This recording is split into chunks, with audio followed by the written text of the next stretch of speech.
सहनाववतु सहनौ भुनक्तु सह वीर्यङ्करवावहै तेजस्विनावधीतमस्तु मा विद्विषावहै। ॐ शान्ति शान्ति शान्तिः। श्रुतिस्मृतिपुराणानाम् आलयं करुणालयं नमामि भगवत्पादं शङ्करं लोकशङ्करं। नमामि भगवत्पादशङ्करं लोकशङ्करम्। वन्दे तं सच्चिदानन्दं यतिवर्यं महामतिम् वेदवेदान्तसारज्ञं सद्गुरुं प्रणतोऽस्म्यहम्।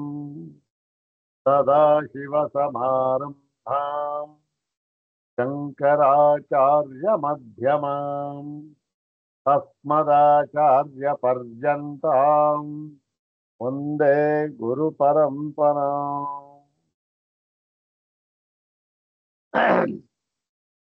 अग्रे उपस्थितेभ्यः भवद्भ्यः सर्वेभ्यो जिज्ञासुभ्यः हार्दं सप्रणामं स्वागतं व्याहरामि। श्री श्री सच्चिदानंदेन्द्र सरस्वती स्वामी पादानां कर्तृकत्वेन प्रसिद्धासु कृतिषु विशुद्ध वेदांत परिभाषानाम्नि देवभाषायाः कृतिः इदानीं विचार्यते। तत्र इदानीं तत्र पंचमो विषयः इदानीं विचारणीयः। पंचमो विषयः कः? सृष्टिप्रलयव्यवहारः। सृष्टिप्रलयव्यवहार इति पंचमो विषयः इदानीं विचार्यते। अग्रे तावत् श्री श्री स्वामिचरणानां प्रशस्तिश्लोकमेकं पठित्वा तेषाम् अनुग्रहं च प्राप्य प्रकृतं ग्रन्थभागं यथा स्वामिपादानुग्रहं विचारयामः। ॐ कषायरहितं काषायवासं स्वरूपनिष्ठं परिपूर्णबोधं वन्दे निशं सच्चिदानन्दरूपं सरस्वतीं इन्द्रसमानतेजम्।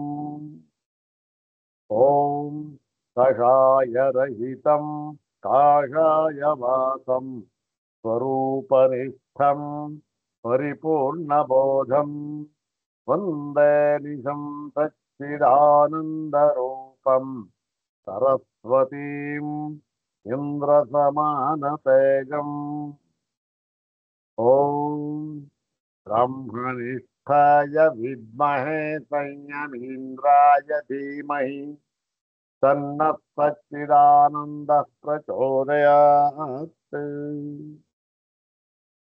अथ श्री श्री सच्चिदानंदेन्द्र सरस्वती स्वामिपादैः प्रणीता विशुद्ध वेदांत परिभाषा।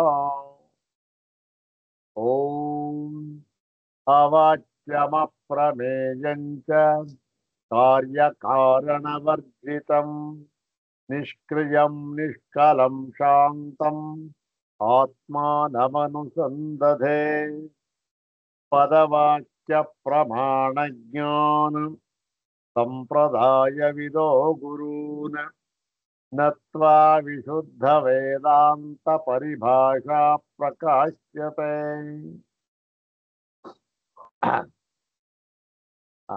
ಈಗ ಐದನೆಯ ವಿಷಯ ಶ್ರೀ ಶ್ರೀ ಸಚ್ಚಿದಾನಂದೇಂದ್ರ ಸರಸ್ವತಿ ಸ್ವಾಮಿಪಾದರವರಿಂದ ರಚಿತವಾಗಿರತಕ್ಕಂತಹ ಒಂದು ವಿಚಾರಪ್ರದವಾದ ಕೃತಿ, ವೈಚಾರಿಕ ಕೃತಿ ವಿಶುದ್ಧ ವೇದಾಂತ ಪರಿಭಾಷಾ. ಈ ವಿಶುದ್ಧ ವೇದಾಂತ ಪರಿಭಾಷಾ ಎಂಬ ಈ ಗ್ರಂಥದಲ್ಲಿ 5ನೆಯ ವಿಷಯವನ್ನ ಈಗ ನಾವು ವಿಚಾರ ಮಾಡಬೇಕಾಗಿದೆ. ಅದ್ಯಾವುದದು? ಸೃಷ್ಟಿ ಪ್ರಳಯ ವ್ಯವಹಾರ. ಹಿಂದೆ 4ನೆಯ ವಿಷಯವನ್ನ ನಾವು ವಿಚಾರ ಮಾಡುವಾಗ ಈ ಬ್ರಹ್ಮಣೋ ಜಗತ್ಕಾರಣತ್ವ ವ್ಯವಹಾರ, ಬ್ರಹ್ಮಣೋ ಜಗತ್ಕಾರಣತ್ವ ವ್ಯವಹಾರ, ಬ್ರಹ್ಮಕ್ಕೆ ಈ ಜಗತ್ಕಾರಣತ್ವ ಎಂಬುದಾಗಿ ವ್ಯವಹಾರ ಇದೆಯಲ್ಲ, ಅದು ಹೇಗೆ? ಅದನ್ನು ಎಲ್ಲಿ ಹೇಳಿದ್ದಾರೆ? ಎಲ್ಲ ಕಡೆಯಲ್ಲೂ ಹೇಳಿದ್ದಾರೆ. ಶ್ರುತಿ ಸ್ಮೃತಿಗಳಲ್ಲಿ ಅಷ್ಟೇ ಅಲ್ಲ, ಪುರಾಣಗಳಲ್ಲಿ ಮತ್ತು ಕಾವ್ಯ ಗ್ರಂಥಗಳಲ್ಲಿ ಎಲ್ಲ ಕಡೆಯಲ್ಲಿಯೂ ಕೂಡ ಒಕ್ಕೊರಲಿನಿಂದ ಏನನ್ನು ಹೇಳಿದ್ದಾರೆ? ಈ ಒಂದು ನಾಮರೂಪಾತ್ಮಕವಾದ ಜಗತ್ತಿಗೆ ಕಾರಣ ತತ್ವ ಎಂಬುದಾಗಿ ಒಂದು ಇದೆ, ಅದು ಕೂಟಸ್ಥ ನಿತ್ಯ, ನಿರ್ವಿಕಾರ, ನಿರ್ವಿಶೇಷ ಅಂತ ಹೇಳಿ ಕೆಲವು ಶಾಸ್ತ್ರಗಳಲ್ಲಿ, ಕೆಲವು ಗ್ರಂಥಗಳಲ್ಲಿ ಅಷ್ಟಕ್ಕೆ ಕೈ ಬಿಟ್ಟಿದ್ದಾರೆ. ಕೆಲವಲ್ಲ, ಸುಮಾರು ಗ್ರಂಥಗಳಲ್ಲಿ ಅಷ್ಟಕ್ಕೆ ಕೈ ಬಿಟ್ಟಿದ್ದಾರೆ. ಏನು? ಹೌದು, ಈ ಕಾರಣ ತತ್ವ ಅಂತ ಬಂದಿದೆ, ಈ ಜಗತ್ತೆಲ್ಲವೂ ಕೂಡ ಅದರ ಕಾರ್ಯವೇ ಆಗಿದೆ. ಈ ಜಗತ್ತೆಲ್ಲವೂ ಅಂತಂದ್ರೇನು? ನಮ್ಮನ್ನು ಸೇರಿಸಿ ನಾವು ಕೂಡ ಆ ಬ್ರಹ್ಮದ ಕಾರ್ಯವೇ ಆಗಿದ್ದೇವೆ. ಏನಾಗಿದೆ ಅದನ್ನ ಒಂದೊಂದು ಕಡೆ ಒಂದೊಂದು ತರ ಹೇಳಿದ್ದಾರೆ. ಒಬ್ರು ಹೇಳ್ತಾರೆ, ಓ ನೋಡ್ರಿ ಸ್ವಾಮಿ ಭೃತ್ಯರಂತೆ, ಸ್ವಾಮಿ ಇದ್ದಾನೆ, ಭೃತ್ಯ ಇದ್ದಾರೆ, ಇದು ರಾಜ ಸೇವಕರಂತೆ. ಮತ್ತೆ ಇನ್ನು ಕೆಲವರು ಹೇಳ್ತಾರೆ ಹಾಗೇನಿಲ್ಲ, ಸೇವಕ ರಾಜ ಅಂತಕ್ಕಂಥದ್ದು ಏನಿಲ್ಲ. ಇಲ್ಲಿ ಈ ಬ್ರಹ್ಮ ಅಂತಕ್ಕಂಥದ್ದು ನಿಷ್ಕಲ ನಿಷ್ಕ್ರಿಯ ಅಂತ ಆದಾಗ ಈ ರಾಜ ಸೇವಕರೆಲ್ಲ ಹೊಂದೋದಿಲ್ಲ. ಯಾಕೆ? ರಾಜ ಆದ ನಿಷ್ಕ್ರಿಯ ಆಗ್ಬಿಟ್ರೆ ಹೇಗೆ ಸಾಧ್ಯ? ಸುಮ್ಮನೆ ಕೂತ್ಬಿಟ್ರೆ. ಆದ್ದರಿಂದ ಏನ್ ಮಾಡ್ತಾನೆ? ಕೇವಲ ಸಾಕ್ಷಿ ಸ್ವರೂಪದಿಂದ ಇರ್ತಾನೆ ಅಂತ ಹೇಳಿದ್ರು.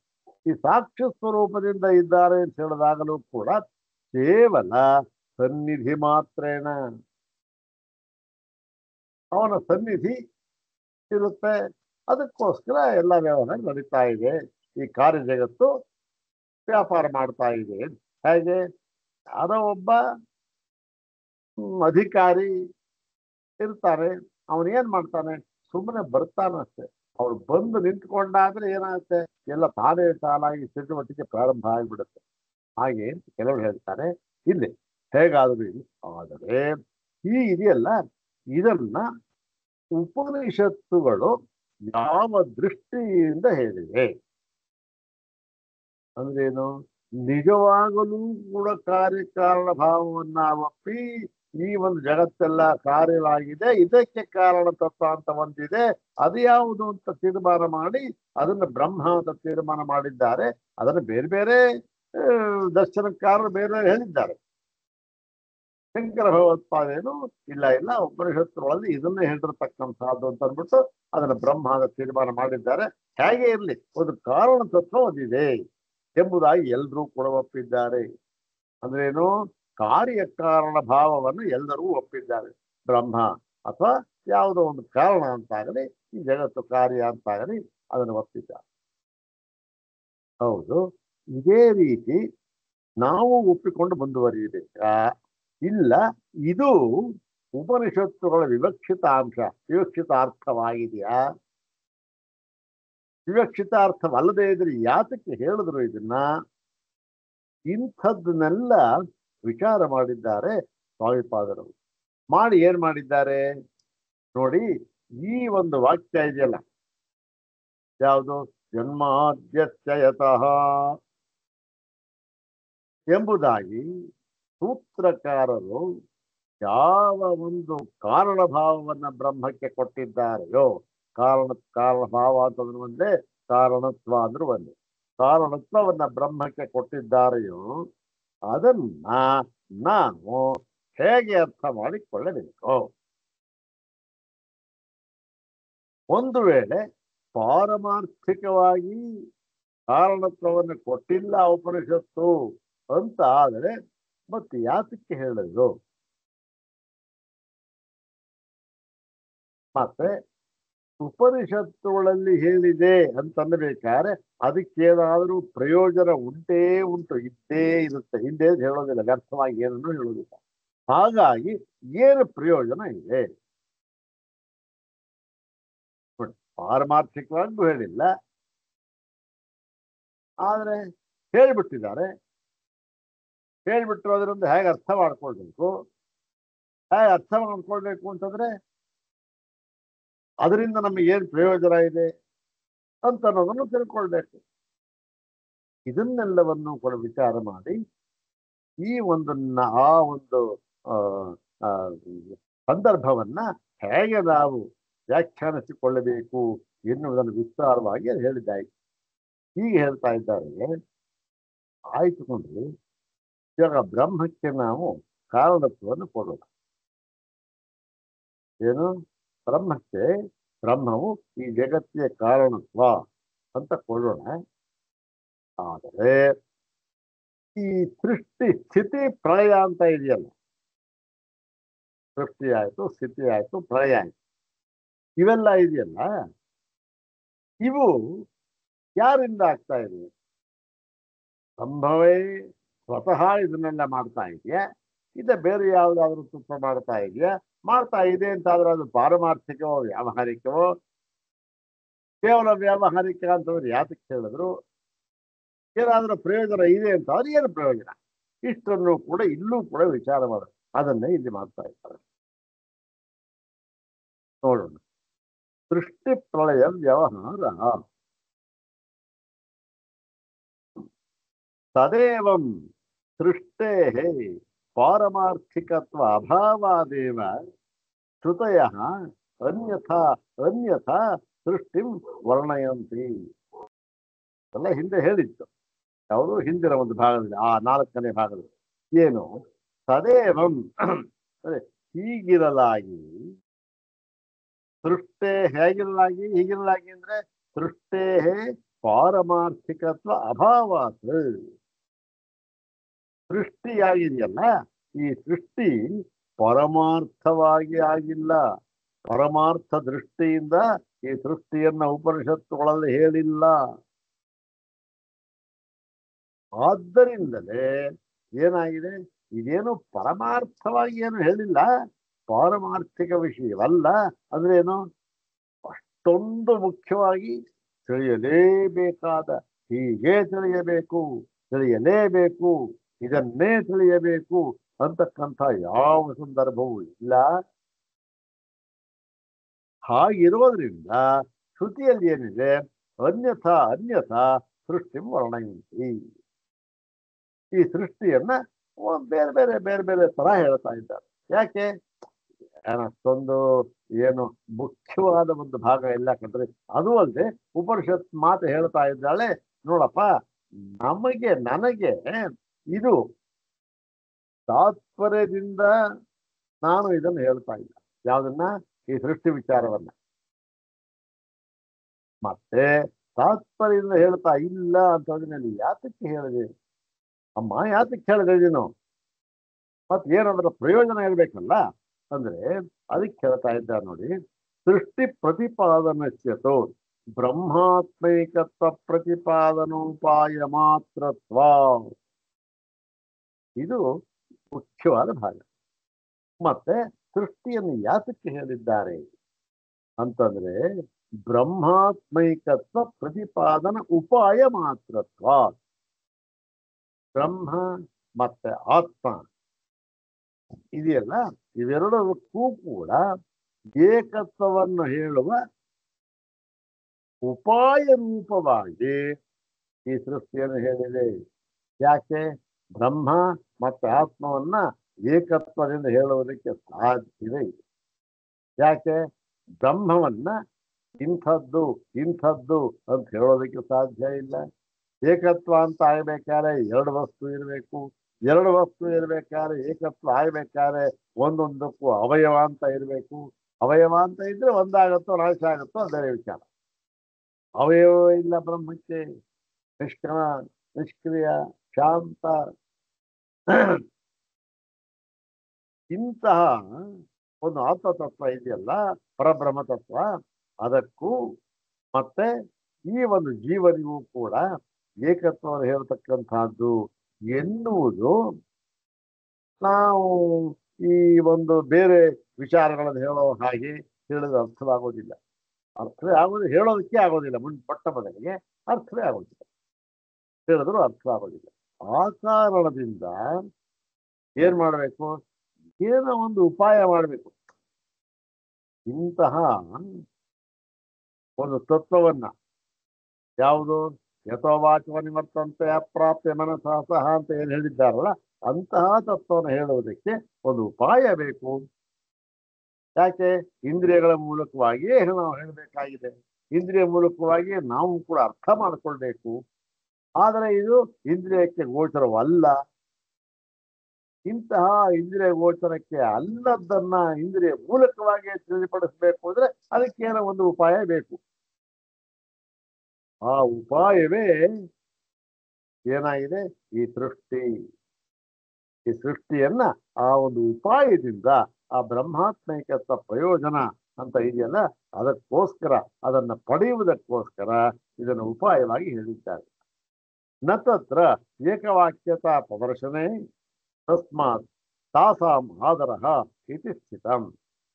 ಆದ್ದರಿಂದ ಇದು ಕೇವಲ ಬ್ರಹ್ಮಾತ್ಮೈಕತ್ವ ಪ್ರತಿಪಾದನಕ್ಕೆ ಉಪಾಯವಾಗಿ ಹೇಳಿರುವುದಷ್ಟೇ, ಪರಮಾರ್ಥವಾಗಿ ಹೇಳಿಲ್ಲ. ಆದ್ದರಿಂದ ನಾನು ಈ ಅಂದ್ರೆ ಶ್ರುತಿ ಮಾತು ಹೇಳ್ತಾ, ನಾನು ಈ ಒಂದು ಈ ಸೃಷ್ಟಿಯಾಗಿದೆ ಅಂತಾಗಲಿ, ಸ್ಥಿತಿಯಾಗಿ ಏನು ಈ ಸೃಷ್ಟಿ ಪ್ರಕ್ರಿಯೆಯಲ್ಲಿ, ಸೃಷ್ಟಿ ವಿಚಾರದಲ್ಲಿ ಏಕವಾಕ್ಯತಾ ಪ್ರದರ್ಶನೆ ಇಲ್ಲ, ಹೀಗೆ ಆಗಬೇಕು, ಹೀಗೆ ಇದೆ ಎಂಬುದಾಗಿ ಏಕವಾಕ್ಯತೆ ಎಲ್ಲ ಉಪನಿಷತ್ತುಗಳಲ್ಲಿಯೂ ಕೂಡ ಒಕ್ಕೊರಲಿನಿಂದ ಒಂದೇ ವಿಧದಿಂದ ಇದು ಹೇಳುವುದಕ್ಕೆ ನಾವೇನು ಅಷ್ಟೊಂದು ಆದರ ತೋರಿಸ್ತಾ ಇಲ್ಲ. ಏನ್ರಿ, ಈ ಉಪನಿಷತ್ತುಗಳಲ್ಲಿ ಉಪನಿಷತ್ತುಗಳಲ್ಲಿ ಒಂಥರ ಹೇಳ್ಬಿಟ್ಟಿದ್ದಾರೆ, ಅಲ್ವಂತರ ಹೇಳಿದ್ದಾರೆ ಅಂದ್ರೆ ಹೌದೇನಪ್ಪ, ಆಯ್ತು ಬಿಡು, ಪರವಾಗಿಲ್ಲ. ಆದರೆ ಯಾವ ಉದ್ದೇಶಕ್ಕಾಗಿ ಹೇಳಿದ್ದಾರೆ ಅದು ಒಂದೇ. ಹೀಗೂ ಕೂಡ ಈ ಒಂದು ಬ್ರಹ್ಮಾತ್ಮೈಕತ್ವ ಅಂತ ಅನುಭವವನ್ನು ಪಡೆಯಬಹುದು. ಹೀಗೂ ಇದು ಉಪಾಯ ಅಷ್ಟೇ ಹೊರತು ಇನ್ನೇನು ಪ್ರಯೋಜನವಿಲ್ಲ. ಆದ್ದರಿಂದ ಈ ಉಪಾಯ ಇದೆಯಲ್ಲ, ಹೀಗೆ ಹೋಗ್ಬೇಕು, ಹೀಗೆ ಹೋಗ್ಬೇಕು ಅಂತ ಹೇಳಿದ್ರು. ಈಗ ಇಲ್ಲಿಂದ ಮೈಸೂರು ಹೋಗ್ಬೇಕು. ಮೈಸೂರು ಹೋಗ್ಬೇಕಾದ್ರೆ ಯಾವುದು ಉಪಾಯ? ಯಾವುದು ಉಪಾಯ ಅಂದ್ರೆ ದಾರಿ, ಹೌದು ತಾನೆ? ಇವಾಗ ದಾರಿ ಏನಾಗಿದೆ? ಕೇವಲ ಉಪಾಯ ಅಷ್ಟೇ. ಆದ್ದರಿಂದ ಹೀಗೆ ಹೋಗ್ಬೇಕು, ಈ ದಾರಿಯಿಂದಲೇ ಹೋಗ್ಬೇಕು, ಆ ದಾರಿಯಿಂದಲೇ ಹೋಗ್ಬೇಕು ಅಂತಕ್ಕಂಥ ಯಾವ ನಿಯಮನೂ ಕೂಡ ಇಲ್ಲ. ಆದರೆ ಎಲ್ಲದರ ಗುರಿ ಏನು? ಅಲ್ಲಿ ಮೈಸೂರು ತಲುಪತಕ್ಕಂಥದ್ದು ಗುರಿ ಅಷ್ಟೇ. ಹೀಗೆ ಏನು ಈ ಗುರಿ ಇಟ್ಕೊಂಡು ಆ ಗುರಿಯ ಸಾಧನೆಗಾಗಿ ಇರತಕ್ಕಂಥ ಉಪಾಯ ಏನಿದೆ ನೋಡಿ, ಅದು ಬೇರೆ ಬೇರೆ ತರಹ ಇರಬಹುದು. ಅದಕ್ಕೇನು ನಮಗೆ ಪ್ರಕೃತ ಅಲ್ಲ, ಅಷ್ಟೇನು ಮುಖ್ಯವೂ ಅಲ್ಲ. ಮತ್ತು ಅದನ್ನ ಸಿದ್ಧ ಮಾಡುವುದಕ್ಕೆ, ಉಪಾಯವನ್ನ ಸಿದ್ಧ ಮಾಡುವುದಕ್ಕೆ ನಾವು ಹೊರಟಿಲ್ಲ. ಉಪಾಯವನ್ನು ಸಿದ್ಧ ಮಾಡೋದಕ್ಕೆ ನಾವು ಹೊರಟಿಲ್ಲ. ಉಪಾಯ ಹೇಳ್ತೇವೆ ಅಷ್ಟೇ. ಅದನ್ನು ಸಿದ್ಧ ಮಾಡಿ ತೋರಿಸೋಕೆ ನಮ್ಮ ಅಭಿಪ್ರಾಯ, ನಮ್ಮ ಅಭಿಪ್ರಾಯ ಏನು ಇಲ್ಲ, ನಾವು ಹೊರಟು ಇಲ್ಲ ಅದಕ್ಕೆ. ಆದರೆ ಯಾವುದರಲ್ಲಿ ನಮ್ಮ ತಾತ್ಪರ್ಯ? ಉಪೇಯ ತತ್ವದಲ್ಲಿ, ಉಪಾಯದಲ್ಲಿ ಅಲ್ಲ, ಉಪೇಯದಲ್ಲಿ ನಮಗೆ ಆಧಾರ.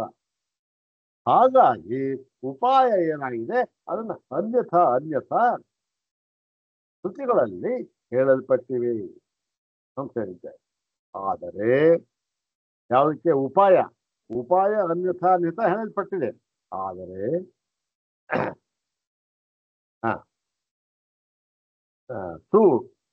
ಕಾರಣ ಸ್ವರೂಪೇತು ಬ್ರಹ್ಮಣಿ ಸರ್ವಾಸಾಂ ಶ್ರುತೀನಾಂ ಸಂಗಾನಮಸ್ತಿ. ಈಗ ಕಾರಣವನ್ನು ಹೇಳುವಾಗ ಕಾರಣ ಸ್ವರೂಪ ಹೇಳ್ಬೇಕು. ದಾರಿ ಹೇಳಾಯ್ತು, ಹೀಗೋ ಹಾಗೋ ಹೇಳ್ಬೇಕಾದ್ರೆ ಹೋರಿ ನಮಗೇನು ಆಧಾರ ಇಲ್ಲ, ಈ ದಾರಿ ಏನ್ರಿ, ಈ ದಾರಿ ಹೀಗಿದೆ ಹಾಗಿದೆ ಹಾಗಿದೆ ಅವೆಲ್ಲ ಏನ್ ನಮ್ಗೆ ಅದು ಪ್ರಕೃತ ಇಲ್ಲ. ಆದರೆ ಉಪೇಯವಾದ ತತ್ವ ಇದೆಯಲ್ಲ, ಆ ಉಪೇಯವಾದ ತತ್ವವನ್ನು ಹೇಳೋದ್ರಲ್ಲಿ ನಮಗೆ ತಾತ್ಪರ್ಯ. ಅದರ ಸ್ವರೂಪ ಹೇಳಬೇಕು. ಅದರಲ್ಲಿ ಎಲ್ಲ ಉಪನಿಷತ್ತುಗಳಲ್ಲೂ ಕೂಡ ಏನಾಗಿದೆ, ಒಂದೇ ತರಹವಾಗಿ ಹೇಳಲ್ಪಟ್ಟಿದೆ. ಯಾವುದು? ಆ ಕಾರಣ ತತ್ವ. ಕಾರ್ಯತತ್ವದಲ್ಲಿ ವಿಜ್ಞಾನ ಇದೆ, ಆದರೆ ಕಾರಣ ತತ್ವವನ್ನು ನಿರೂಪಣೆ ಮಾಡುವಾಗ ಮಾತ್ರ ವಿಜ್ಞಾನ ಇಲ್ಲ. ಎಲ್ಲ ಉಪನಿಷತ್ತುಗಳಲ್ಲಿಯೂ ಕೂಡ ಸಂಗಾನ ಎಂಬತಕ್ಕಂಥದ್ದು ಇದೆ. ಸರ್ವಾಸಾಂ ಶ್ರುತೀನಾಂ ಸಂಗಾನಮಸ್ತಿ. ಅನ್ಯಥಾ ಪ್ರತಿಪಾದನಂತೂ ಸೃಷ್ಟೇ ಯಯಾ ಕಯಾಚಿತ ಪ್ರಕ್ರಿಯೆಯ ಸರ್ವಸ್ಯಾಪಿ ಜಗತಃ ತತ್ವತಃ ಕಾರಣಭೂತಾತ್ ಬ್ರಹ್ಮಣೋ ನಿಯಮೇನ ಅನನ್ಯತ್ವಂ ಕಥನ್ನ ನಾಮ ಜಾನೀಯು ಮುಮುಕ್ಷವಃ ಇತಿ ಅಭಿಪ್ರಾಯೇನ. ಈಗ ಅನ್ಯಥಾ ಮಾಡಿದಾರಲ್ಲ, ಯಾವುದು? ಆ ಒಂದು ಉಪಾಯ, ಆ ಉಪಾಯವನ್ನು ಬೇರೆ ಬೇರೆ ಬೇರೆ ಬೇರೆ ಹೇಳಿಬಿಟ್ಟಿದ್ದಾರೆ. ಉಪಾಯ ಏನಾಗಿದೆ? ಇಲ್ಲಿ ಪ್ರಕೃತ, ಅಲ್ಲಿ ದಾರಿ ಆಗಿತ್ತು ಮೈಸೂರಿಗೆ, ಇಲ್ಲಿ ಮೈಸೂರು ಅಂತಕ್ಕಂಥ ಅಲ್ಲಿ ಉಪಾಯ ಆಗಿತ್ತು. ಇಲ್ಲಿ ಉಪಾಯ ಯಾವುದು? ಬ್ರಹ್ಮತತ್ವ. ಮತ್ತೆ ಉಪಾಯ ಯಾವುದು? ಅಲ್ಲಿ ದಾರಿ ಆಗಿತ್ತು, ಇಲ್ಲಿ ಸೃಷ್ಟಿ ಎಂಬತಕ್ಕಂಥದ್ದು ಉಪಾಯ, ಬ್ರಹ್ಮ ಸ್ವರೂಪ ಪ್ರತಿಪಾದನೆ ಅಂತಕ್ಕಂಥದ್ದು ಉಪೇಯ. ಹೀಗೆ ಇರಬೇಕಾಗಿದೆ. ಈ ಉಪಾಯವನ್ನ ಬೇರೆ ಬೇರೆಯಾಗಿ ಒಂದೊಂದು ಪರಿಹರಿಸಿದ ಒಂದೊಂದು ತರ ಹೇಳ್ಬಿಟ್ಟಿದ್ದಾರಲ್ಲ, ಯಾತಕ್ಕೆ ಹೇಳಿದ್ದಾರೆ ಅಂತಂದ್ರೆ, ನೋಡ್ರಿ, ಯಾವುದೋ ಒಂದು ವಿಧಾನದಿಂದ ಈ ವಿಧಾನ ಆ ವಿಧಾನ ಬೇಕಾದಷ್ಟು ವಿಧಾನಗಳು ಹೇಳಿದ್ದಾರೆ. ಯಾವುದೋ ಒಂದು ವಿಧಾನದಿಂದ ಹೇಗಾದರೂ ಮಾಡಿ ಮುಮುಕ್ಷುಗಳು ಏನ್ ಮಾಡ್ಬೇಕು? ಈ ಕಾರಣಭೂತವಾಗಿರತಕ್ಕಂತಹ ಬ್ರಹ್ಮಕ್ಕಿಂತ ಈ ಜಗತ್ತು ಏನಾಗಿದೆ? ತಾತ್ವಿಕವಾಗಿ ಬೇರೆಯಾಗಿಲ್ಲ.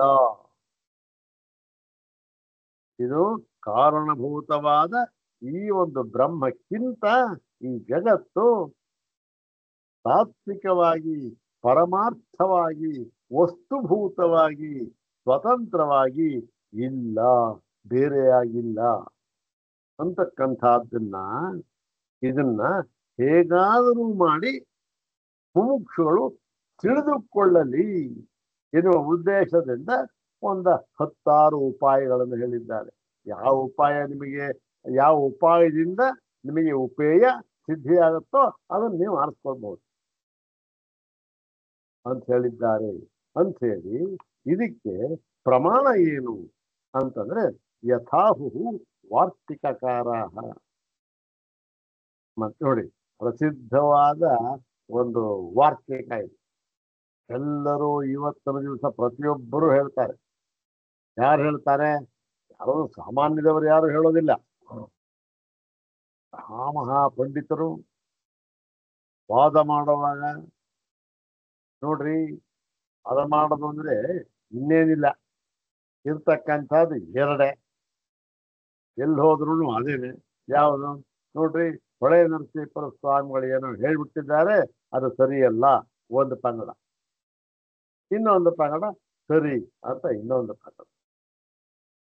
ಅವರು ಸರಿ ಅಲ್ಲ ಅಂತ ಹೇಳೋರು ಪ್ರತಿಯೊಬ್ಬರೂ ಕೂಡ ವಿದ್ವಾಂಸರು ಈ ಒಂದು ವಾರ್ತಿಕವನ್ನ ಉದ್ಧಾರ ಮಾಡೇ ಮಾಡ್ತಾರೆ.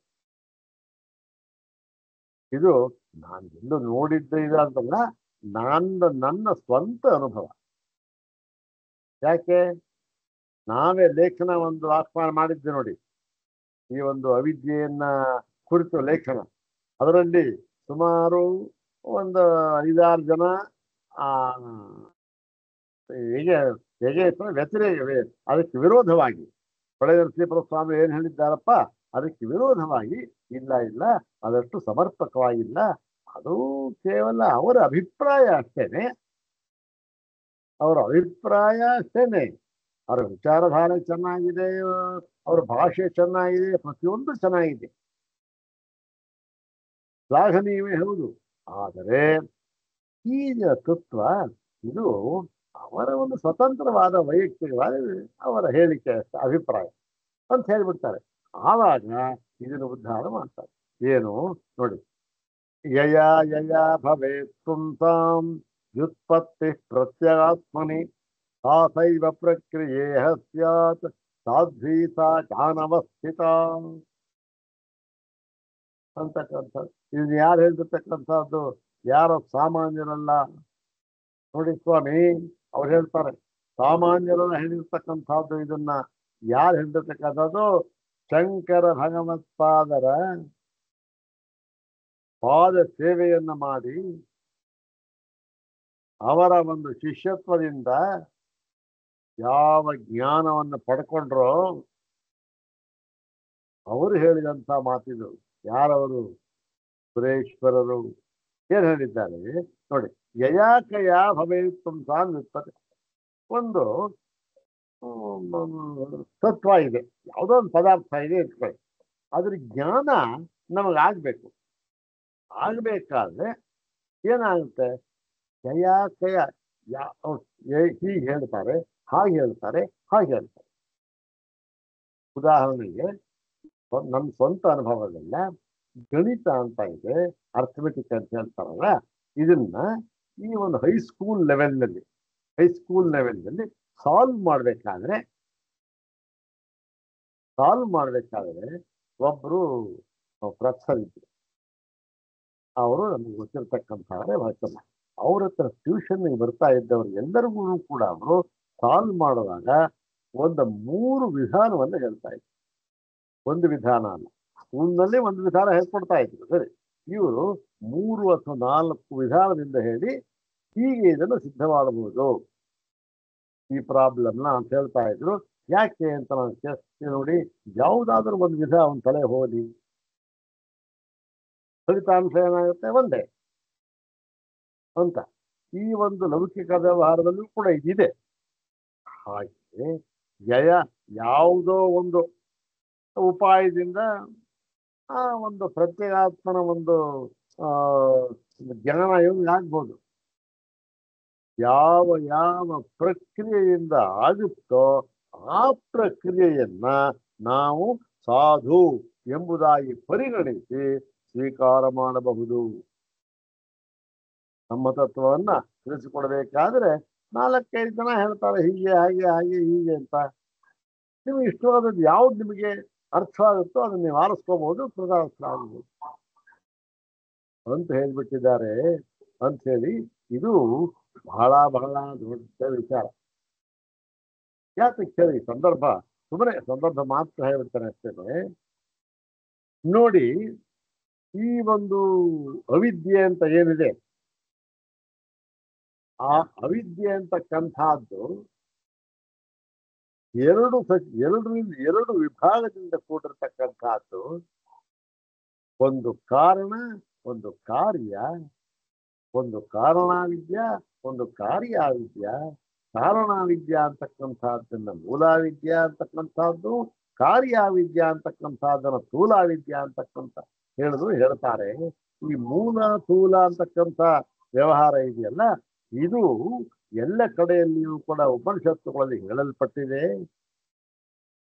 ಈ ಶಂಕರ ಭಗವತ್ಪಾದ ಹೇಳ್ತಾ ಇರತಕ್ಕಂಥದ್ದು ಯಾವುದು? ಈ ಒಂದು ಅಧ್ಯಾಸ ಅಂತ ಏನಾಗಿದೆ, ಆ ಅಧ್ಯಾಸ ಅಂತಕ್ಕಂಥದ್ದು ಸ್ಥೂಲಾವಿದ್ಯೆಯಲ್ಲಿ ಬರ್ತಕ್ಕಂಥದ್ದು.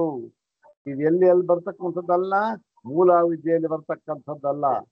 ಈ ಅಧ್ಯಾಸ ಅಂತಕ್ಕಂಥದ್ದು ಸ್ಥೂಲಾವಿದ್ಯೆಯ ಕ್ಷೇತ್ರದಲ್ಲಿ ಬರ್ತಕ್ಕಂಥದ್ದು. ಹಾಗಂತ ಹೇಳಿದಾಗ ಏನಾಯ್ತು, ಇದಕ್ಕೆ ಕಾರಣವಾಗಿ ಇನ್ನೊಂದು ಅವಿದ್ಯೆ ಇದೆ ಅಂತ ಆಯ್ತು. ಅಧ್ಯಾಸಕ್ಕೆ ಯಾಕೆ? ಸ್ಥೂಲಾವಿದ್ಯೆ, ಮೂಲಾವಿದ್ಯೆ ಒಂದಿರ್ಬೇಕಲ್ಲ, ಅದು ಒಂದಿದೆ ಅಂತ ಹೇಳಿ ಜ್ಞಾನದಿಂದ ಆಚಾರ್ಯರು ಈ ಕ್ಷಣದಲ್ಲಿ ಈ ಸಮಕಾಲದಲ್ಲಿ ಹೋಗುತ್ತೆ ಅಂತ ಹೇಳಿರ್ತಕ್ಕಂಥದ್ದು ಅಧ್ಯಾಸವನ್ನು ಹೇಳಿದ್ದಾರೆ. ಅಧ್ಯಾಸ ಯಾವುದದು? ಅದು ಕಾರ್ಯ ಅವಿದ್ಯ, ಅದು ಸ್ಥೂಲ ವಿದ್ಯೆ, ಅದು ಹೋಗಿಬಿಡುತ್ತೆ. ಅದರಲ್ಲಿ ನಮಗೆ ಯಾವ ಭಿನ್ನಾಭಿಪ್ರಾಯವೂ ಇಲ್ಲ, ಈಗಲೇ ಹೋಗ್ಬಿಡುತ್ತೆ. ಆದರೆ ಆ ಬೇರೆ ಮಾತ್ರ ಉಳ್ಕೊಂಡ್ಬಿಡುತ್ತೆ. ಯಾವುದದು? ಮೂಲ ವಿದ್ಯ. ಅಯ್ಯೋ, ಮತ್ತೆ ಅದು ಹೋಗೋದೇ ಇಲ್ಲ. ಯಾತಕ್ಕೆ ಹೋಗೋದಿಲ್ಲ?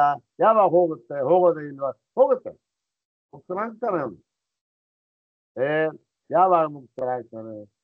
ಆ ಒಂದು ಮೂಲ ವಿದ್ಯೆ ಅಂತಕ್ಕಂಥದ್ದು ಅವನ ಶರೀರ ಇರೋವರೆಗೂ ಇರುತ್ತೆ. ದೇಹಪಾತ ನಂತರ ಹೊರಟೋಗ್ಬಿಡುತ್ತೆ. ಅಲ್ಲಿಗೆ ಏನಾಗುತ್ತೆ? ಅವನು ಮುಕ್ತಿಯನ್ನು ಪಡೆದು ಪೂರ್ಣವಾಗಿ ಪುನರ್ಜನ್ಮ ಅವನಿಗೆ ಇರೋದಿಲ್ಲ, ಹೋಗುತ್ತೆ ಅಂತ ಹೇಳ್ತಾನೆ.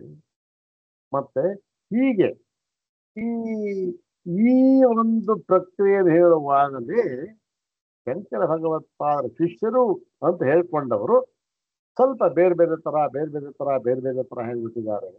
ಪ್ರತಿಯೊಂದು ಬೇರೆ ಬೇರೆ ತರ ಇದ್ದಾರೆ ಇದೆ. ಆದ್ದರಿಂದ ಇದ್ಯಾವುದೂ ಕೂಡ ಸ್ವೀಕಾರ್ಯವಲ್ಲ. ಯಾವುದು? ಈ ವ್ಯಾಖ್ಯಾನ ಹೇಳಿರ್ತಕ್ಕಂಥದ್ದು ಸ್ವೀಕಾರ್ಯವಲ್ಲ. ಯಾವ ಸ್ವೀಕಾರ್ಯ ಅಂದ್ರೆ ಭಾಷ್ಯದಲ್ಲಿ ಏನು ಹೇಳಿದೆ ಅದೇ ಸ್ವೀಕಾರ್ಯ ಅಷ್ಟೆ. ಇದು ಸ್ವೀಕಾರ್ಯವಲ್ಲ. ಇದಕ್ಕೆ ಹೇಳ್ತಾರೆ ಯಾರು? ಮೂಲಾವಿದ್ಯಾವಾದಿಗಳು. ಇಲ್ಲ ರೀ, ನೀವು ಹೇಳೋ ತಪ್ಪು. ನೋಡಿ, ಒಳ್ಳೆಯ ನರಸಿಂಹ ಸ್ವಾಮಿಗಳು ಈ ತರ ಹೇಳ್ಬಿಟ್ಟಿದ್ದಾರೆ ಅಂತ ಅಂತೀರ. ಈಗ ನೋಡಿ, ಸುರೇಶ್ ಸರ್ ಏನ್ ಹೇಳಿದ್ದಾರೆ? ಆ ತತ್ವ ಅರ್ಥ ಆಗೋದು ಬಹಳ ಕಷ್ಟ. ಅದಕ್ಕೆ ಉಪಾಯಗಳು ಬೇಕಾದಷ್ಟಿದೆ. ಒಂದು ಗಮ್ಯ ಸ್ಥಾನಕ್ಕೆ 10 ದಾರಿಗಳಿರ್ತವೆ. ಯಾವ ದಾರಿ ನಿಮಗೆ ಸಮರ್ಪಕವಾಗಿದೆಯೋ ಅದನ್ನು ನೀವು ಹೋಗ್ಬೋದು. ಗಮ್ಯ ಸ್ಥಾನ ಒಂದೇ. ಇದನ್ನು ಸುರೇಶ್ವರು ಹೇಳಿದ್ದಾರೆ. ಹಾಗೆ ವ್ಯಾಖ್ಯಾನ ಪ್ರಸ್ಥಾನಗಳು ಒಂದೊಂದು ಕೂಡ ಸ್ವಲ್ಪ ಬೇರೆ ತರಹವಾಗಿವೆ ಎನ್ನುವುದಕ್ಕೆ ಕಾರಣ ಏನು ಗೊತ್ತೇ? ಗಮ್ಯ ಸ್ಥಾನ ಒಂದೇ, ಬ್ರಹ್ಮಾತ್ಮಕತ್ವ, ಆದ್ರೆ ಬೇರೆ ಬೇರೆ ಆಗಿದೆ ಅಂತ ಹೇಳ್ತಿದ್ದೀರಲ್ಲ ನೀವು. ಯಾತಕ್ಕೆ? ಅದು ಈ ಒಂದು ಅಧಿಕಾರ ಭೇದದಿಂದ ಹೇಳಲ್ಪಟ್ಟಿದೆ, ಉಪಾಯವಾಗಿ ಹೇಳಲ್ಪಟ್ಟಿದೆ. ಉಪಾಯ ಬೇರೆ ಬೇರೆ ಇದೆ. ಅದಕ್ಕೆ ನೀವೇನಿಲ್ಲ ಅದನ್ನು ಓದಬಾರ್ದು ಮಾಡಬಾರ್ದು ಅಂತ ನೀವು. ಈಗ ಒಂದ್ ದಾರಿ ಮೈಸೂರು ಇದೇ ದಾರಿಯಲ್ಲೇ ಹೋಗ್ಬೇಕು ಅಂತ ಏನ್ ನೀವು ಹೇಳುದು? ಬೇರೆ ದಾರಿನೂ ನೋಡಿ, ನಮ್ಗೆ ಆ ದಾರಿ ಚೆನ್ನಾಗಿದೆ ಅಲ್ವೇ, ಅಭ್ಯಾಸ ಇದೆ, ನಮ್ಗೆ ಆ ದಾರಿಯಲ್ಲಿ ಹೋಗ್ತೀವಿ ನಾವು. ಹೋಗಿ. ಈ ದೃಷ್ಟಿಯಿಂದ ಹೇಳಿದ್ದಾರೆ ನೋಡಿ. ಇದನ್ನ ಸುರೇಶ್ವರಾಚಾರ್ಯರು ಹೇಳ್ಬಿಟ್ಟಿದ್ದಾರೆ ಅಂತ ಹೇಳಿದ್ರು. ಇವಾಗ ಏನಾಯ್ತು ನೋಡಿ, ಅವ್ರು ಹೇಳೋದು ಸರಿಯಾಗಿದೆ ಅಲ್ಲ. ಸುರೇಶ್ವರಾಚಾರ್ಯ ಬಾಯ್ಬಿಟ್ಟು ಹೇಳಿದ್ದಾರೆ. ಮತ್ತೆ ಲೌಕಿಕವಾಗಿಯೂ ಕೂಡ ಇದು ಸರಿ ಅಂತ ಅನ್ಸುತ್ತೆ. ಒಂದು ಗಮ್ಯ ಸ್ಥಾನ ಇದೆ, ಅದಕ್ಕೆ ಒಂದು 10 ಮಾರ್ಗ ಇದೆ. 10 ಮಾರ್ಗನೇ ವ್ಯಾಖ್ಯಾನಕಾರ ಹೇಳಿರ್ತಕ್ಕಂಥದ್ದು. ಒಂದೊಂದು ಸ್ವಲ್ಪ ಬೇರೆ ಬೇರೆ ಆಗಿದೆ ಅಂತ ಹೇಳಿದ್ರಲ್ಲ ಸ್ವಾಮಿ. ಬೇರೆ ಬೇರೆ ಬೇರೆ ಬೇರೆ ದಾರಿಗಳವು ಅಷ್ಟೇ. ಗಮ್ಯ ಸ್ಥಾನ ಒಂದೇ. ಅಧಿಕಾರ ಭೇದದಿಂದ ಆತರ ಹೇಳಿದ್ದಾರೆ. ನಿಮಗೆ ಯಾವುದು ಅನುಕೂಲವಾಗಿದೆ ಅದನ್ನು ನೀವು ಹೋಗಿ. ಅದು ತಪ್ಪೇನಿದೆ ಅದರಲ್ಲಿ? ನೋಡಿ, ಸುರೇಶ್ವರಾಚಾರ್ಯರು ಕೂಡ ಹೋಗ್ಬಹುದು ಅಂತ ಹೇಳಿದ್ದಾರೆ. ಯಾವ ಪ್ರಕ್ರಿಯೆ ನಿಮಗೆ ಸರಿಯಾಗಿದೆ ಅಂತ ತೋರುತ್ತೋ ಅದ್ ಪ್ರಕ್ರಿಯೆ ಆರಿಸ್ಕೊಳ್ಳಿ ನೀವು ಅಂತ ಹೇಳ್ಬಿಟ್ರು. ಇದು ಮೇಲ್ನೋಟಕ್ಕೆ ನಮ್ಗೆ ಸರಿಯಾಗಿದೆ ಅಂತ ತಾನೇ ತೋರುತ್ತೆ. ಆದರೆ ಸ್ವಾಮಿಗಳು ಹೇಳ್ತಾರೆ, ನಾವು ಈ ಭಾಗ ಹಿಂದೆ ಒಂದ್ಸರಿ ನಾವು ಮಾಡಿತ್ತು. ಇಲ್ಲಿ ಪ್ರಕ್ರಿಯಾ ಪ್ರತ್ಯಭಿಜ್ಞಾನದಲ್ಲಿ ಇದನ್ನು ತಗೊಂಡಿತ್ತು. ಯಾಕೋ ಅಷ್ಟು ಹಿಂದೆ ಹೇಳ್ತಾ ಅವ್ರ ಸ್ಫೂರ್ತಿ ಬಹಳ ವಿಸ್ತಾರವಾದ ಭಾಗ ಇದೆ. ಅದಕ್ಕೆ ಸ್ವಾಮಿ ಪಾದರು ಹೇಳ್ತಾರೆ, ನೋಡಿ, ಈ ಒಂದು ವಾರ್ತಿಕ ಇರೋದು ನಿಜ. ಏನು? ಯಯ ಭವೇತ್ವಂಸಾಂ ವ್ಯುತ್ಪತ್ತಿ ಪ್ರತ್ಯಯಾತ್ಮನಿ ಸಾಸೈವ ಪ್ರಕ್ರಿಯೆ ಹಸ್ಯಾತ್ ಇದೆ. ಆದರೆ ಇದು ಯಾವ ಸಂದರ್ಭದಲ್ಲಿ ಬಂದಿದೆ, ಯಾವ ಪ್ರಕರಣದಲ್ಲಿ ಬಂದಿದೆ ಅದನ್ನು ನೋಡಿ. ಇದು ಯಾವ ಪ್ರಕರಣದಲ್ಲಿ ಬಂದಿರತಕ್ಕಂಥ ಮಾತು? ವಾರ್ತಿಕದಲ್ಲಿ, ಬೃಹದಾರಣ್ಯ ವಾರ್ತಿಕದಲ್ಲಿ ಬಂದಿದೆ. ಇದು ಎಲ್ಲಿ ಸಂದರ್ಭ ಯಾವುದು? ಸೃಷ್ಟಿಯನ್ನು ಹೇಳುವ ಸಂದರ್ಭದಲ್ಲಿ ಅಷ್ಟೇ. ಸೃಷ್ಟಿಯನ್ನು ಹೇಳುವ ಸಂದರ್ಭದಲ್ಲಿ ಈ ವಾಕ್ಯ ಸುರೇಶ್ವರರು ಹೇಳಿದ್ದಾರೆ, ಇದು ಸರಿಯಾಗಿದೆ. ಯಾಕೆ? ಸೃಷ್ಟಿಯನ್ನು ಹೇಳುವುದರಲ್ಲಿ ಶ್ರುತಿಗೆ ತಾತ್ಪರ್ಯವೇ ಇಲ್ಲ. ಹೌದಾ? ಹಾಗಾಗಿ ಇದರಲ್ಲಿ ಯಾವ ತಾತ್ಪರ್ಯವೂ ಇಲ್ಲ. ತಾತ್ಪರ್ಯ ಇಲ್ಲ ಅಂತ ಯಾಕೆ ಹೇಳಿದ್ರಿ? ಇದೇ ಇದಕ್ಕೋಸ್ಕರ. ಯಾಕೆ? ಆ ಬ್ರಹ್ಮಾತ್ಮೈಕತ್ವ ದರ್ಶನಕ್ಕೆ ಉಪಾಯವಾಗಿ ಹೇಳಿರ್ತಕ್ಕಂಥದ್ದು ಇರುತ್ತಂದ್ರೆ ಉಪಾಯ ಅಷ್ಟೇ. ನೀವು ಬ್ರಹ್ಮಾತ್ಮೈಕದ ದರ್ಶನಕ್ಕೆ ಅದನ್ನು ತಿಳಿಸ್ಕೊಡುವಾಗ, ಆ ಪ್ರಕರಣ ಬಂದಾಗ ನಾವು ಇದನ್ನು ಒಪ್ಪೋದಿಲ್ಲ. ಆದರೆ ಇಲ್ಲಿ ಸುರೇಶ್ವರ ಹೇಳಿರ್ತಕ್ಕಂಥದ್ದು ಸೃಷ್ಟಿಯ ವಿಷಯದಲ್ಲಿ ಮಾತ್ರ. ಸೃಷ್ಟಿಯ ವಿಚಾರದಲ್ಲಿ ಹೀಗೆ ಯಾವ ಯಾವ ಪ್ರಕ್ರಿಯೆ ನಿಮಗೆ ತೋರುತ್ತೋ, ಸರಿ ಅನಿಸುತ್ತೋ ಆ ಪ್ರಕ್ರಿಯೆ ಆರಿಸ್ಕೊಳ್ಳಿ. ಮತ್ತೆ ಯಾವ ಪ್ರಕ್ರಿಯೆಯನ್ನು ಆರಿಸಿಕೊಂಡು ನೀವು ಸೃಷ್ಟಿಯನ್ನು ಸೃಷ್ಟಿ ವಿಚಾರವನ್ನು ತಿಳಿದುಕೊಂಡರೂ ಸಹ ಅದು ಯಾವುದಕ್ಕೆ ಉಪಾಯವಾಗಿದೆ? ಬ್ರಹ್ಮಾತ್ಮೈಕ ಪ್ರದರ್ಶನಕ್ಕೆ ಉಪಾಯವಾಗಿದೆ. ಅದರಲ್ಲಿ ಯಾವ ಭಿನ್ನಾಭಿಪ್ರಾಯವೂ ಇಲ್ಲ.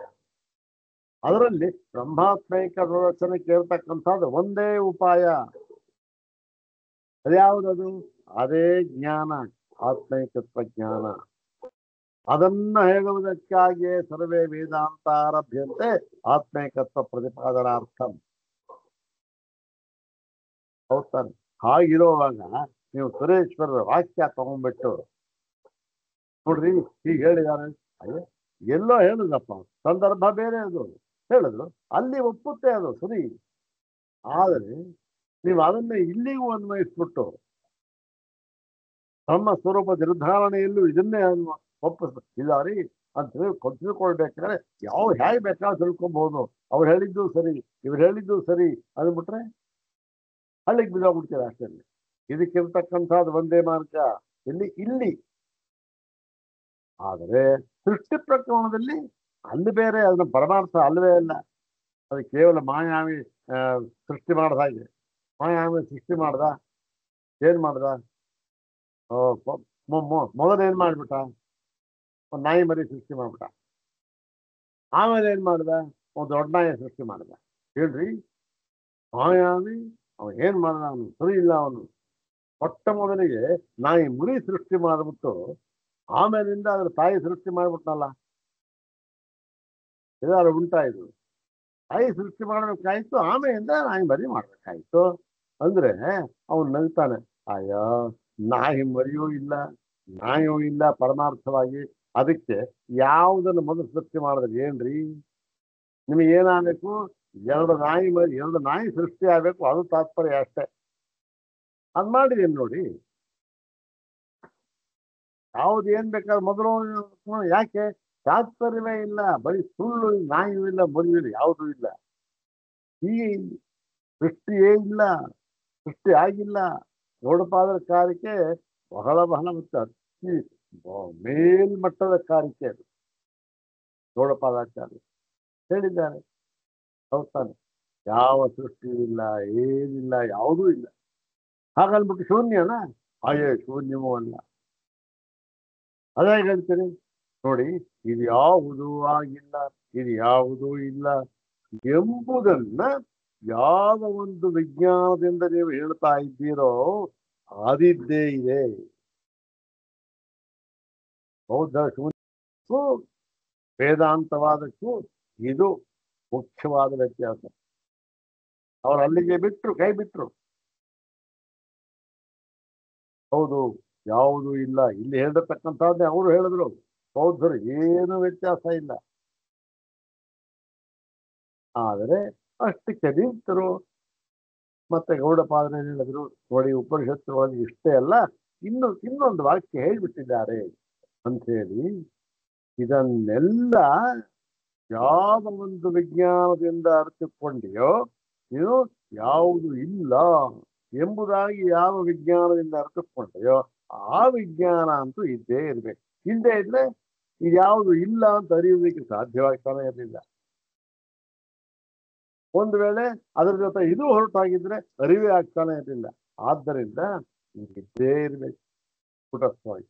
ಇದು ಉಪನಿಷತ್ತುಗಳಲ್ಲಿ ಪ್ರತಿಪಾದ್ಯವಾಗಿರತಕ್ಕಂಥ ತತ್ವ ಅಂತ ಹೇಳಿ ಇಲ್ಲಿ ಗೌಡಪಾದ ಅಲಾತ ಶಾಂತಿ ಪ್ರಕರಣದಲ್ಲಿ ನಾವು ನೋಡಿದೀವಿ. ಇದು ಯಾಕೆ ಇದು ಸ್ವಲ್ಪ ವಿಚಾರ ಆ ಕಡೆ ಈ ಕಡೆ ಹೋಯ್ತು ಅಂತ ಆದ್ರೂ ಇಲ್ಲ. ಯಾಕೆ ಸೃಷ್ಟಿ ಪ್ರಳಯ ವ್ಯವಹಾರ ಯಾತಕ್ಕೆ ಆಯಿತು ಅಂತ ಅನ್ನೋದನ್ನ ಇಲ್ಲಿ ಹೇಳಿದ್ದಾರೆ ನೋಡಿ. ವಾರ್ತಿಕಾರ ಹೇಳಿದ್ದಾರೆ, ಯಯ ಯಯ ಭವೇತ್ ಪುಂಸಾಂ ವ್ಯುತ್ಪತ್ತಿ ಪ್ರತ್ಯಗಾತ್ಮನಿ ಸಾಸೈವ ಪ್ರಕ್ರಿಯೆ ಸ್ಯಾತ್ ಸಾಧ್ವೀತ ಚಾನವಸ್ಥಿತ. ಇದು ಇಲ್ಲೇ ಬರ್ಬಿಟ್ಟು ಅಧಿಕಾರ ಭೇದಾತ್ತು ಪ್ರತಿಪತ್ರಿಣ ಚಿರ ಅಚಿರ ಉತ್ಪತ್ತಿ ರೂಪಂ ತಾರತಮ್ಯಂ ಪ್ರತಿಪತ್ತೌ ಇತಿ ಅನ್ಯದೇತತೆ. ನೋಡಿ, ಅಧಿಕಾರ ಭೇದಾತ್, ಆದರೆ ಅಧಿಕಾರ ಭೇದದ ದೃಷ್ಟಿಯಿಂದ ಪ್ರತಿಪತ್ತರು ಅಂದ್ರೆ ತಿಳ್ಕೊಳ್ತಾನ ಅವನು ಜ್ಞಾತರು, ಅವನಿಗೆ ಚಿರ ಮತ್ತೆ ಅಚಿರ ಉತ್ಪತ್ತಿ ರೂಪಂ ತಾರತಮ್ಯ. ಯಾವುದು ಚಿರ ಯಾವುದು, ಯಾವುದು ಅಚಿರ ಯಾವುದು. ಚಿರ ಅಂತಂದ್ರೇನು ಶಾಶ್ವತ, ಯಾವುದು ಅಚಿರ ಯಾವುದು ಅಶಾಶ್ವತ. ಇದು ಯಾವುದು ಕೂಟಸ್ಥ ನಿತ್ಯವಾಗಿದೆ, ಯಾವುದು ವಿಕಾರವಾಗ್ತಾ ಇದೆ ಎಂಬತಕ್ಕಂತಹ ತಾರತಮ್ಯ ಇದೆಯಲ್ಲ, ಅದನ್ನ ಈ ಒಂದು ಈ ಅಧಿಕಾರಿಗಳಿಗೆ ತಿಳಿಸ್ಬೇಕು. ಆ ಅಧಿಕಾರಿಗಳು ಒಂದೇ ತರಹ ಇಲ್ಲ, ಸ್ವಲ್ಪ ಬೇರೆ ಬೇರೆ. ಅವ್ರ ತಿಳುವಳಿಕೆ ಒಂಥರ, ಬುದ್ಧಿಶಕ್ತಿ ಒಂಥರ. ಆ ಬುದ್ಧಿಶಕ್ತಿಗೆ ಅನುಗುಣವಾಗಿ ಈ ಒಂದು ಪ್ರಕ್ರಿಯೆಗಳು ಬೇರೆ ಬೇರೆ ಪ್ರಕ್ರಿಯೆ ಹೇಳಿದ್ದಾರೆ. ಯಾವುದಾದ್ರೂ ಒಂದು ಪ್ರಕ್ರಿಯೆ ಮಾಡಿಕೊಂಡು ತಿಳಿಬಹುದು ಅಂತ ಹೇಳಿದ್ದಾರೆ. ಎಲ್ಲಿ ಸೃಷ್ಟಿಯ ವಿಚಾರದಲ್ಲಿ ಸೃಷ್ಟಿ ಪ್ರಕ್ರಿಯೆಯಲ್ಲಿ ಹೇಳಿದಂಥ ಮಾತು ಇಲ್ಲಿಯೇ ಸರಿಯಾಗಿದೆ ಅಷ್ಟೇ ಹೊರತು ಬ್ರಹ್ಮ ಪ್ರಕರಣಕ್ಕೆ ಇದು ಸರಿಯಿಲ್ಲ. ಬ್ರಹ್ಮ ಪ್ರಕರಣ ಯಾವುದು, ಅದನ್ನ ಹೇಳಿದ ಒಂದೇ ಒಂದು ದಾರಿ ಇರ್ತಕ್ಕಂಥದ್ದೇ ಒಂದು ದಾರಿ. ಯಾತಕ್ಕೆ ಅಂದ್ರೆ ಅದರಲ್ಲಿ ಮುಖ್ಯವಾದ ಭೇದ ಇದೆ. ಇದು ಸ್ವಾಮಿಪಾದರವರ ಒಂದು ಈ ಸಂಶೋಧನೆ ಅಂತ ನಾವು ಹೇಳಕ್ಕಾಗುವುದಿಲ್ಲ. ಯಾಕೆಂದ್ರೆ ಸಂಶೋಧನೆ ಏನು ಮಾಡಿಲ್ಲ, ತಕ್ಕಂಥದ್ದು ಅದನ್ನು ಬೆಳಕಿಗೆ ತಂದು ತೋರಿಸಿರತಕ್ಕಂಥವ್ರು. ಏನು ನೋಡಿ, ಈ ಬ್ರಹ್ಮದ ವಿಚಾರ ಅಲ್ಲಿ ಯಾವ ಒಂದು ಪ್ರಕ್ರಿಯಾ ಭೇದ ಇಲ್ಲ, ಇರ್ತಕ್ಕಂಥದ್ದೇ ಒಂದು ಪ್ರಕ್ರಿಯೆ, ಅದ್ರ ಮೂಲಕವೇ ಅರ್ಥ ಮಾಡ್ಕೋಬೇಕಾಗ್ತದೆ. ಮತ್ತೆ ಇಲ್ಲಿ ಸೃಷ್ಟಿಯಲ್ಲಿ ಇಲ್ಲಿ ಪ್ರಕ್ರಿಯಾ ಭೇದ ಇದೆ, ಬೇಕಾದಷ್ಟು ಪ್ರಕ್ರಿಯೆ ಇದೆ. ಸೃಷ್ಟಿ ಹೀಗಾಗಿದೆ ತಿಳ್ಕೊಬೇಕಾದ್ರೆ ದಾರಿ ಬೇಕಾದಷ್ಟು ಇದೆ, ಯಾವ್ದನ್ ಬೇಕಾದ್ರೂ ಹೋಗ್ಬೋದು. ಯಾಕೆ ಹೀಗೆ, ಇಲ್ಲಿ ಹೀಗೆ ಅಲ್ಲಿ ಹಾಗೆ, ಇಲ್ಲಿ ಇದು ಹೊಂದೋದಿಲ್ಲ ಅಲ್ಲ ಅದು ಹೊಂದುತ್ತೆ. ಯಾಕೆ ಅಂದ್ರೆ ಇದು ಈ ಸೃಷ್ಟಿ ಪ್ರಕ್ರಿಯೆ ಇಲ್ಲ, ಸೃಷ್ಟಿ ಪ್ರಕ್ರಿಯೆ ಇದೆಯಲ್ಲ, ಇದು ಏನು ಪುರುಷ ವ್ಯಾಪಾರ ತಂತ್ರತ್ವ. ಇದು ಪುರುಷ ವ್ಯಾಪಾರ ತಂತ್ರ, ಪುರುಷತಂತ್ರ ಇದು. ಆದರೆ ಬ್ರಹ್ಮ ವಸ್ತುತಂತ್ರತ್ವ, ಅದು ವಸ್ತುತಂತ್ರ. ಹೌದಾನೆ, ಇದು ಪುರುಷತಂತ್ರ, ಅದು ವಸ್ತುತಂತ್ರ. ವಸ್ತುತಂತ್ರ ಏನಿದೆ, ವಸ್ತುತಂತ್ರ ಒಂದೇ ವಿಧಾನ ಅಷ್ಟೇ. ಅದ್ರ ಇರ್ತಕ್ಕಂಥದ್ದು ಪುಸ್ತಕ. ಈ ಪುಸ್ತಕ ಅಂತಹದ್ದು ಏನಿದು, ಅದ್ರಲ್ಲಿ ಯಾವುದದು ನೋಡ್ರಿ, ಇದು ವಿಶುದ್ಧ ವೇದಾಂತ ಪರಿಭಾಷಾ ಅಂತಕ್ಕಂಥ ಪುಸ್ತಕ. ಇದನ್ನ ಹೇಗೆ ತಿಳ್ಕೊಬೇಕು? ಇಲ್ಲ ರೀ, ವಿಶುದ್ಧ ವೇದಾಂತ ಪರಿಭಾಷಾ ಆಗುತ್ತೆ, ಇಲ್ಲ ಪ್ರತಿವಿಜ್ಞಾನ, ಇಲ್ಲ ಇನ್ನೊಂದು ಮೂಲಾವಿದ್ಯಾ ನಿರಾಸ ಅಂತ ತಿಳ್ಕೊತಾರ. ಹೀಗೇ ತಿಳಿಬೇಕು. ವಿಶುದ್ಧ ವೇದಾಂತ ಪರಿಭಾಷಾ ಅಂತಲೇ ಈ ಪುಸ್ತಕ ತಿಳ್ಕೊಂಡ್ರೆ ಸರಿಯಾಗಿ ಶೋಧ ಆಗುತ್ತೆ. ಹೌದಾನೆ. ಮತ್ತೆ ಇದು ವಸ್ತುತಂತ್ರ ಜ್ಞಾನ. ಇನ್ನು ಈ ಪುರುಷ ವ್ಯಾಪಾರ ತಂತ್ರ, ಪುರುಷತಂತ್ರ ಅನ್ನೇನು, ಈ ಪುಸ್ತಕ ಇದೆ, ನಾನು ಬರ್ತೇನೆ, ಓಹೋ ಏನಪ್ಪ ಸ್ವಾಮಿಗಳಿದ್ದಾರೆ, ಯಾರು, ಇದು ಪುಸ್ತಕ ಅಲ್ಲ, ಇದು ಸ್ವಾಮಿಗಳು. ಇನ್ನೊಬ್ಬ ಸರಸ್ವತಿ ಇದು ಹೇಳ್ತಾನೆ. ಈ ಸರಸ್ವತಿ ಮತ್ತೆ ಸ್ವಾಮಿಗಳು ಅಥವಾ ಇನ್ನೊಂದು ದೇವತೆ ಅಂತ ತಿಳ್ಕೊಳ್ತಂತದ್ದು ಬೇರೆ ಬೇರೆ ಬೇರೆ ತಿಳ್ಕೊತಾರೆ ಒಬ್ಬೊಬ್ರು. ಹೌದಾನೆ, ತಪ್ಪಿಲ್ಲ. ಯಾಕೆ ಪುರುಷತಂತ್ರ ಇದೆ, ಯಾಕೆ ತಿಳ್ಕೊಂಡ್ರು ಏನು ತಪ್ಪಿಲ್ಲ. ಯಾಕೆ ಇರ್ತಕ್ಕಂಥ ವಸ್ತುತಂತ್ರವಾಗಿ ಏನಾಗಿದೆ, ಇದು ವಿಶ್ವದಲ್ಲಿ ಅಂತ ಪರಿಭಾಷೆ. ಅದು ತಿಳ್ಕೊಳಕ್ಕೆ ಅದೊಂದೇ, ಹಾಗೆ ತಿಳ್ಕೊಬೇಕು. ಆದರೆ ಇದನ್ನು ಸರಸ್ವತಿ ಅಂತ ತಿಳ್ಕೊಳ್ಬೇಕಾದ್ರೆ ಈಗ ನಾನ್ ಸರಸ್ವತಿ ತಿಳ್ಕೊಳ್ತೀನಿ ಕಣ್ರಿ, ನನ್ನ ಪಕ್ಕದವ್ರು ಹೇಳ್ತಾನೆ ಸರಸ್ವತಿ ಅಲ್ಲ ಕಣ್ರಿ ಇದು ಶಂಕರ ಭಗವತ್ಪಾದರೆ ಇದು ಅಂತ. ಇನ್ನೊಬ್ಬ ಹೇಳ್ತಾರೆ ಇಲ್ಲ ಇಲ್ಲ ಇಲ್ಲ ಸಚ್ಚಿದಾನಂದ ಸರಸ್ವತಿಗಳೇ ಪುಸ್ತಕ ಅಂತಾರೆ. ಹೀಗೆ ಒಂದೊಂದು ವಿಧ ತಿಳ್ಕೊಳ್ತಾರೆ. ಏನು ತಪ್ಪಿಲ್ಲ, ಅಲ್ಲಿ ಸರಿ ಇಲ್ಲಿ ಸರಿ ಹೋಗುತ್ತೆ. ಪುರುಷತಂತ್ರ ಅಲ್ಲಿ ವಸ್ತುತಂತ್ರ. ಹಾಗೆ ವಸ್ತುತಂತ್ರ ಜ್ಞಾನಪ್ಪ ಅದು.